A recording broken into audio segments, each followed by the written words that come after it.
Nyonya di samping langsung memukul wajah gadis itu, membuat para nyonya di dalam ruangan terkejut dan tercengang. Ketika melihat ekspresi di wajah Li Raen yang tampak sedikit sombong, nyonya itu memukulnya lagi.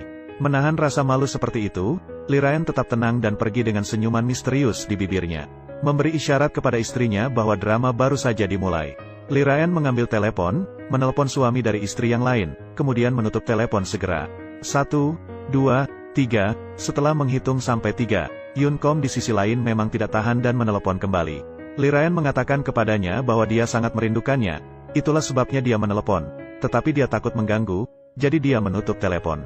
Wanita yang memahami hati orang seperti itu membuat Yun Kom gila karena dia ingin bertemu dengan Li Raen. Setelah menunggu cukup lama, Li Raen muncul di depannya. Kemudian, istri yang lain menerima telepon dari Li Raen. Di dalamnya terdapat suara mesra antara Yun Kom dan Li Raen. Langsung masuk telinganya, pulang ke rumah, tetapi Li Raen masih terus menggoda. Ketika Li Raen melihat suaminya tertidur pulas, dia merasa tergugah secara emosional. Dia mengeluarkan pisau pendek, mengasahnya dengan hati-hati. Berjalan mendekati suaminya, ketika dia hendak bergerak, gambaran hari itu muncul di benaknya. Ayah memperlakukannya dengan brutal. Dia membuka mulutnya dan berteriak di dalam mobil, tujuan ayahnya adalah menikahkannya dengan Yun Kom. Ya, karena aku ingin dia memantau setiap gerak-gerik Yun Kom.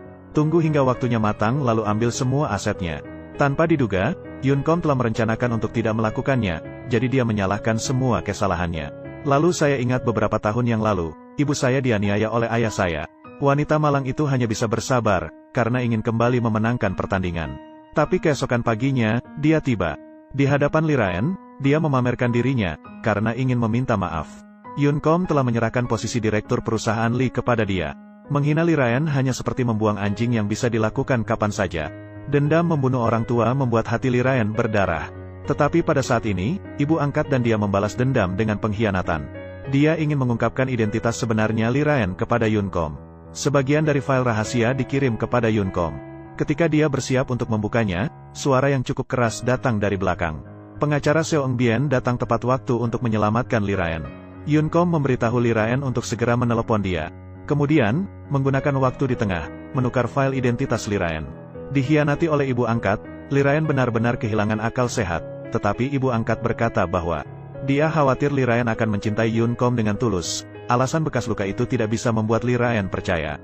Aku memperingatkan ibu angkat jika berani menghancurkan rencanaku lagi. Maka aku akan membuatmu membayar mahal, karena aku ingin membalas dendam sepenuhnya. Dia melemparkan dirinya ke neraka, hanya ketika tetes terakhir darah musuhnya habis barulah dia berhenti. Berjalan dengan sepatu hak tinggi 10 cm, menginjak kulit dengan tangan dan menggigit lagi.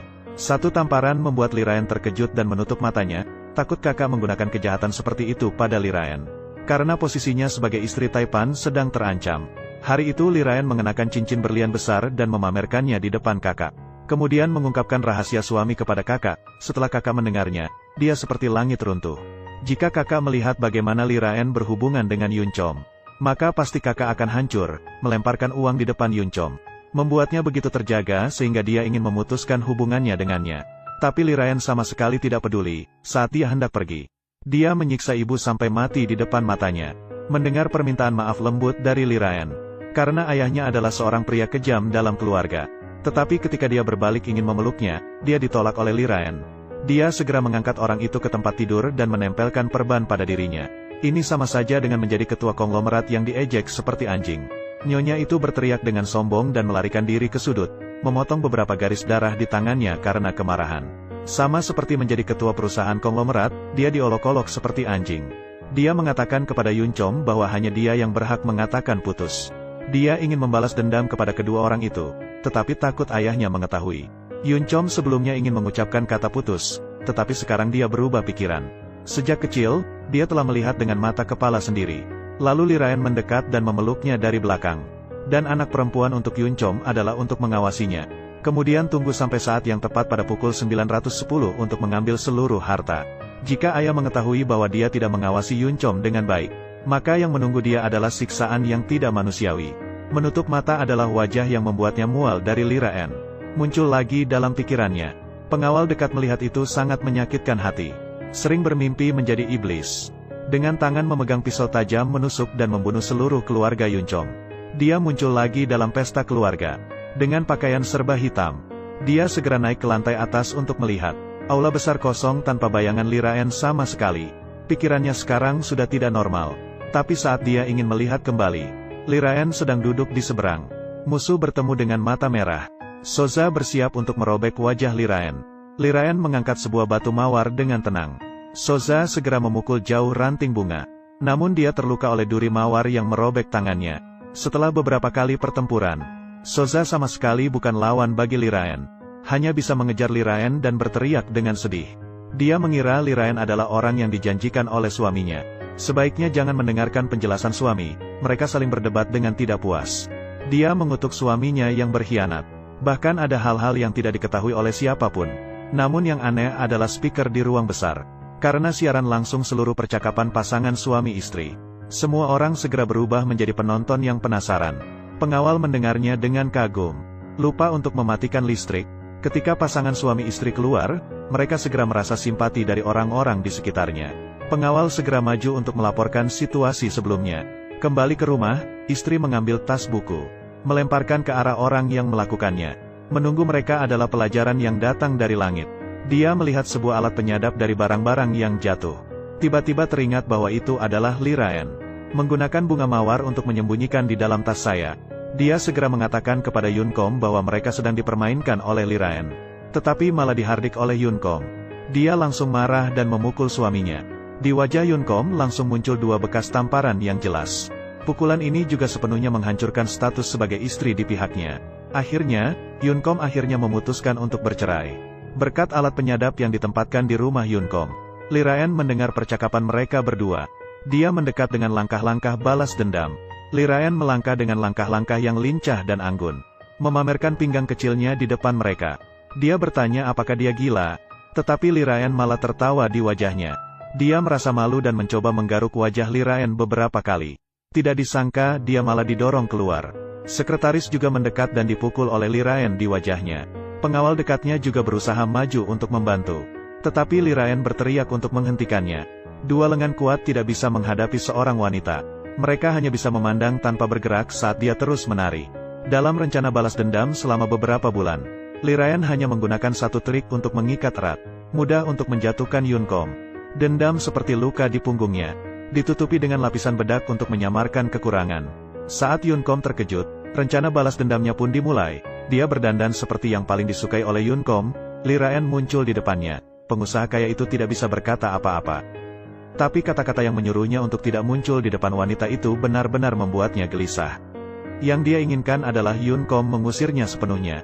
Begitu saja, ketika ambisi pria itu bangkit, sejujurnya Liraen berbalik dan pergi. Yunkom sudah beberapa hari tidak mendapat kabar tentang Liraen. Tiba-tiba membaca berita bahwa Liraen akan pindah ke luar negeri. Dia segera mencari cewek itu. Setelah informasi tersebut dikonfirmasi oleh pemiliknya, hati Yunkom juga ingin hancur seketika. Dia ingin bertemu dengan dia untuk berbicara, tetapi dia langsung ditolak, melihat tatapan kosong Yunkom melalui kaca spion. Liraen segera tahu bahwa pria ini sudah dikuasai olehnya. Sebuah berita yang telah disiapkan sejak lama, segera mengangkat Yunkom ke posisi terdepan. Berita tentang dia menyebar di jalan-jalan besar dan kecil, orang-orang saling membicarakannya dan bertanya-tanya siapa wanita yang membuatnya terpesona. Berita ini dengan cepat sampai ke telinga keluarga, ayah dan ibu saudara segera marah-marah, bahkan suaminya juga tidak bisa mengendalikannya. Keluarga itu tidak berdaya dan hanya bisa merusak barang-barang di rumah. Menelepon Yunkom, Liraen mulai memaksa dia langkah demi langkah, mengatakan kepada Yunkom bahwa dia sangat takut identitasnya terbongkar. Jika begitu, kamu tidak akan bisa menghadapi anakmu. Dengan cepat, selembar kertas permohonan cerai telah dikirim ke rumah ayah mertua Yunkom. Melihat menantu laki-lakinya dengan tekad untuk meninggalkan putrinya, ayah mertua membawa palu dan diikuti oleh bawahannya, berlari ke tempat tinggal Liraen untuk mengutuk dan mencoba menarik perhatian. Akhirnya, Liraen berhasil menyelesaikan langkah balas dendam pertamanya. Karena ingin memutuskan hubungan dengan keluarga mertua sepenuhnya, Yunkom bahkan mengirimkan anaknya ke rumah Liraen. Dalam permainan cinta yang berbahaya ini, Liraen merasa seperti menyadari bahwa dia semakin tenggelam di dalamnya. Hati Yunkom mencintaimu dengan tulus, bahkan kalung berlian 2 kilogram hanya seperti hidangan pembuka. Cinta yang mendalam seperti kalung yang berat ini membayangi hati Liraen. Gambaran ayah yang ditekan oleh keluarga Yunkom hingga mati muncul dalam pikirannya. Saat ini, Liraen tidak tahu harus membuat keputusan apa. Di bawah perintah cinta, Yunkom memegang tangan Liraen dan memasuki gereja. Cincin pertunangan dipasang di jarinya, Yunkom bersumpah bahwa dia akan menjalani sisa hidupnya untuknya. Dia secara mendalam bertanya pada Lee Ryan apakah dia juga mencintainya, meminta peringatan ibu angkatnya agar terngiang-ngiang di telinganya. Cinta lahir dari kebencian dan akan menghancurkan semua rencana mereka, namun saat ini cinta muncul dan tidak bisa dikendalikan. Perasaan tulus dan kebencian terukir jauh di dalam tulang. Karena kekacauan yang tiada henti di kepala Lee Ryan tidak dapat mengambil keputusan dan jatuh ke pelukan Yunkom, kehilangan kesadaran. Lee Ryan tidak bisa mengambil keputusan dan jatuh ke pelukan Yunkom, kehilangan kesadaran.